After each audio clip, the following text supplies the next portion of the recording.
Hey guys, Wandering Grunt here with another one.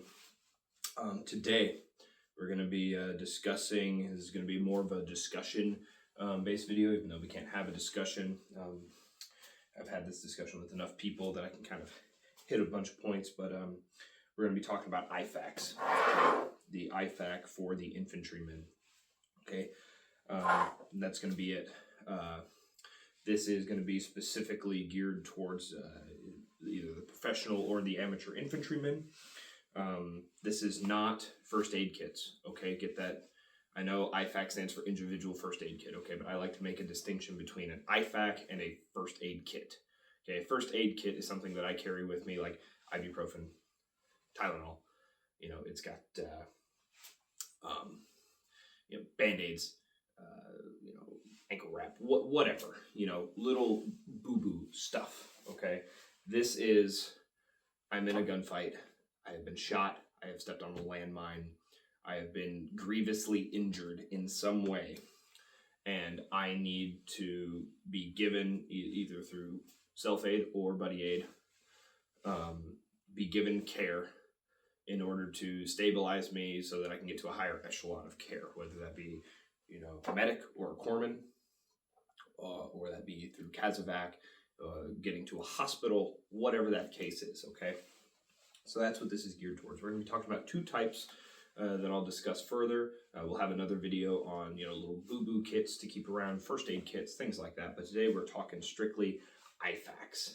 So it's very important for me to make that distinction that, we're not talking about, we're going to be like, why don't you have ibuprofen? Why don't you have Band-Aids and bacitracins? Like, we're not worried about that here because I've been ventilated, okay? So that's what we're going to talk about. So to do that, we're going to go through my personal IFAK and its contents, or one of my personal IFAKs. This one here, quick thing on IFAK pouch selection. I'm not going to tell you which pouch to buy, but I do highly recommend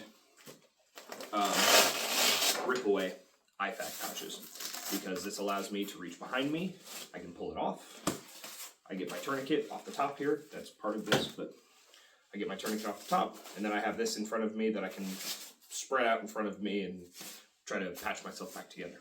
So, and it makes it easier for this video, because now you just have to focus on this pouch. So, first off, you saw that tourniquet. Why do I keep this in the plastic? Because I don't want it to get worn out, okay? This is for training purposes and everything like that. Obviously, very clearly, if you're actually going to be, doing stuff, take it out of the package, prep it correctly, like this. Do that, and, have it ready to go. This is not the only tourniquet that I have on my kit. I have ones that are ready to go, but I don't want to be sitting here rotating 4 tourniquets out of my kit all the time as I mess them up and train with them and everything like that and do this stuff. So I like to keep these good, because these are pricey and I don't get stuff for free yet. So that's why. One goes in my left shoulder pocket, and that's my actual, like, hey, I've actually been injured in training. But in the event that it's like, oh, hey, we're going to go kinetic, all 4 of these are getting, all of my tourniquets are getting broken out, put up, boom, just to clarify that. So for starters, a tourniquet. We open this up, and you're going to see that there's a lot of stuff in here, and this might look different than a lot of IFAKs you see a lot of guys have. But here we go. Now, you're going to look at this and you're going to go, holy shit, that's a lot of stuff. And you're right, but there's a lot of things that can kill you. And if I'm going to die, I don't want it to be because I didn't have enough stuff in a pouch. Okay? That makes sense? I don't want it to be because I was like, oh, I don't need that extra piece of gauze. I don't want that to be the reason I'm killed.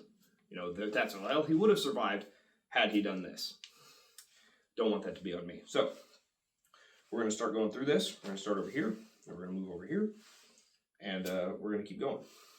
So again, this is IFAK. Real quick, before I get into that, let me discuss IFAK versus a blowout kit. Okay, an IFAK is the more substantial of the two. I recommend carrying both. I personally carry two IFAKs on me, a full-size IFAK and a blowout kit.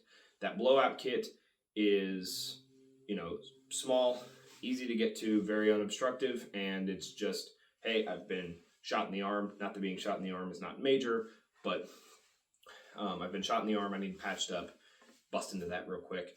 This is, I need more stuff because I've been injured numerous times, or I've been grievously injured, stuff like that. And also it just gives you a place where, you know, more stuff, you know, can come from. If you've got a, you know, pouch right here and you get shot right through there, well, there goes your IFAK contents. So, so there you go. So this is my full-size IFAK, something like we'll get into, you know, the blowout kits and stuff soon. So over on this side, you'll see it's mostly gauze. It's hard to have too much gauze. So you're gonna see we've got Battle Wrap 2 XL quick clot combat gauze quick clots, and a regular H&H gauze back behind there. You can do a lot with this. You can fold, you can pack, you can wrap, you can do a lot. You don't have to have the battle wrap. You can just as easily use an ace wrap and make a pressure dressing. I don't like carrying the Israeli dressings in an IFAK. I feel like I would, because for the same size as this, this takes up, I could have one Israeli dressing. I would rather have all of this than one Israeli dressing, okay? For an aid bag, for a CLS bag, something like that, I put a lot of Israeli dressings in there, a lot of blast bandages, those bigger things, but for this, for my individual kit, I would rather have 3 different pieces of gauze, 2 of which have hemostatic agents in them, rather than one Israeli dressing. You can make a heck of a pressure dressing with this battle wrap here too. There's plenty of ways to make pressure dressings. Again, you have this battle wrap, which I personally like because it's nice and compact. You have ace wraps. You have plenty of different ways to do it. So that's gauze. Again, that covers your wrapping, your packing, all sorts of stuff. And again, you have this battle wrap stuff here, which I like a lot. I really like this stuff. It's, of course, like anything, it's expensive, but I like having it around. So that's for your bleeding. And we're not going to discuss how to use all this stuff right now. We're just kind of getting like, hey, here's what I have, and here's the reasoning behind it. On this other side here, and kind of in the second, we're going from like bleeding, things like that, packing wounds, you know, I've got an arterial or a venous bleed. Now we're getting more into that airway and respiratory system. So in here, let's put this over here. So in here, I've got an oropharyngeal airway, an OPA, sized to me. I've got a decompression needle. This is a full H&H penetrating chest injury kit. Really like this, nice and compact for what it is. We'll dive into this here in a second. And a nasopharyngeal airway with lubricant jelly taped to it, because it is much.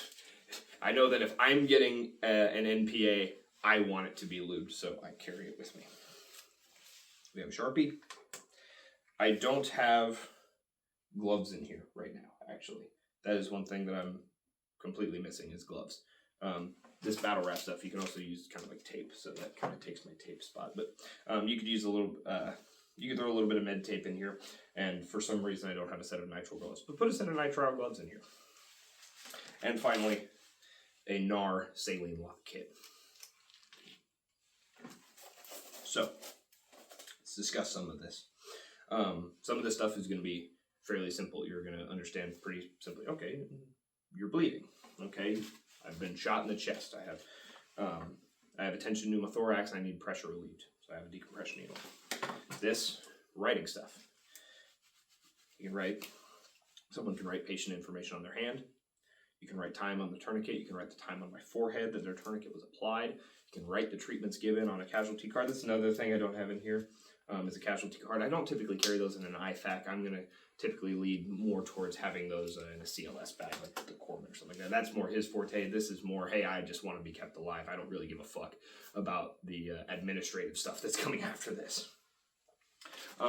Inside the penetrating chest injury kit, you've got a wound seal kit with an abdominal pad, a bowl and chest seal with an abdominal pad. So there's actually more gauze inside of here.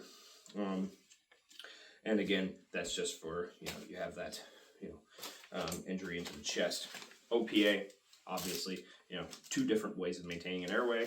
The next thing up from this would be like an eye gel or something like a cricothyrotomy kit, which I'm not going to carry a cric kit in my IFAK. That's going to be in my in a CLS bag or something. And then the saline lock kit. People will kind of look at me weird. They're like, why do you have a IV start kit in here? Well, because if I've just been shot and I'm now hypovolemic because I've lost a lot of blood, I probably need fluids, all right? And if everybody has a saline lock kit in them, that lightens up Doc's load a lot from having to carry IV start kits and everything. And it's also just one more thing that you have that Doc doesn't have to get into his bag for. And also, I've done enough IVs on myself that if we're in a really, really, really bad place, I can just get a line in on myself and somebody can give me fluids. And you're also going to need, fluids, medications, things like that. Anytime you're going to go to a higher echelon of care after a traumatic event like this, you're going to have an IV. So I put an IV kit in here. And it doesn't take up much space. And this has everything. This NAR kit has everything. And I love it. I'll read you the contents. It has IV constricting pad, 2 alcohol pads, 1 18 gauge catheter, 1 saline plug locking, 1 gauze pad, 2x2 gauze pad, 1 hypodermic needle, 18 gauge, and 1 10 cc flush with syringe. For this size, that's really hard to beat, guys. So that's my IFAK contents. That's it's pretty simple, nothing too crazy. I will preface this with saying, don't put needles in people's chests if you don't know what you're doing, but learn what to do. Go to courses, gain knowledge, learn what you're doing. But also, again, I don't want to die because I just didn't have something. That's not why I want to die. So even if I didn't know how to use this, someone around me might. So at least I have it. But proceed with caution. This isn't, Now something like a blowout kit would look more like this. Is what I would say. This would be something more along the lines of like a blowout kit. I would cut down on the gauze, do like some battle wrap, and then a chest injury kit. So obviously, I wouldn't put 2 needles in there. So obviously, you're going to be cut down on space a lot. Something like this could fit inside of like a M4 pouch or something like that, or something. That's what I would carry as like a blowout kit. I would recommend having both a full-size IFAK and a blowout kit. Doesn't hurt, can only help you. And guys, that's pretty much IFAKs. Along with that, what I would recommend is minimum, I would say minimum would be 2 tourniquets. Ideally have 4 in your kit. But guys, that's pretty much going to be it. I hope you've gotten some things to learn from this. Hope there's some knowledge that you've taken away from this, and that you've got some things to think about now and in setting up your IFAK. Any questions you have will be answered in the comments. Please like, comment, subscribe, all that stuff. Thank you so much for watching, and I hope you all have a great day. Thank you.